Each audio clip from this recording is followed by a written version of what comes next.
వికారాబాద్ జిల్లా మర్పల్లి మండలం కాంగ్రెస్ పార్టీ అధ్యక్షులు యు రవీందర్ తిరుమల శ్రీవారిని దర్శించుకున్నారు.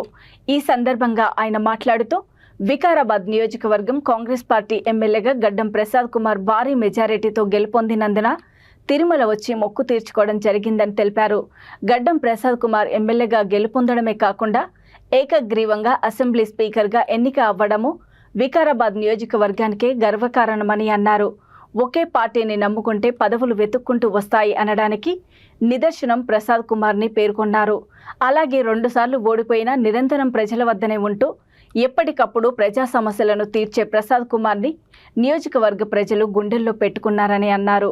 తిరుమలలో మొక్కు చెల్లించుకున్న వారిలో బీసీసీఎల్ మండల అధ్యక్షుడు కె సర్వేశ్వర్, కాంగ్రెస్ పార్టీ యువ నాయకులు ఎం ఈశ్వర్ తదితరులు ఉన్నారు. గత నవంబర్ 30న తెలంగాణ అసెంబ్లీకి జరిగిన ఎన్నికల్లో భాగంగా వికారాబాద్ నియోజకవర్గం నుండి కాంగ్రెస్ పార్టీ అభ్యర్థిగా గౌరవనీయులు మాజీ మంత్రివర్యులు శ్రీ గడ్డం ప్రసాద్ కుమార్ గారిని భారీ మెజార్టీతో గెలిపించినందుకు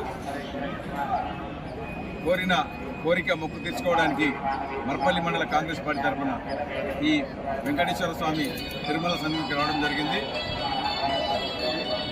ఈ స్వామివారి ఆశీస్సులతో గత 2 పర్యాయాలు ఓడిపోయి ప్రజల్లో ఉన్న ప్రసాద్ కుమార్ గారు ఈసారి భారీ మేటను గెలిపించినందుకు ప్రత్యేకంగా స్వామివారికి కృతజ్ఞతలు తెలియజేసుకుంటున్నాం. అలాగే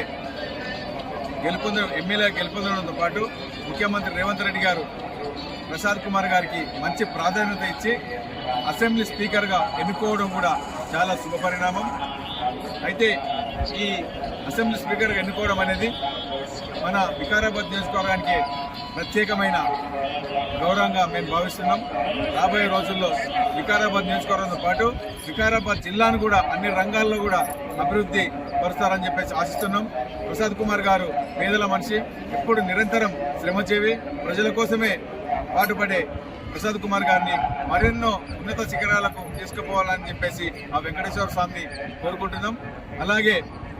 అలాగే ఇప్పుడు వికారాబాద్ నియోజకవర్గంతో పాటు వికారాబాద్ ఉమ్మడి రంగారెడ్డి జిల్లాలో కూడా కాంగ్రెస్ పార్టీ అభివృద్ధితో పాటు అన్ని రంగాల అభివృద్ధి సంక్షేమ కార్యక్రమాలతో పాటు పెద్ద ఎత్తున అభివృద్ధి కార్యక్రమాలు చేపడతారని చెప్పేసి ఆశిస్తున్నాం.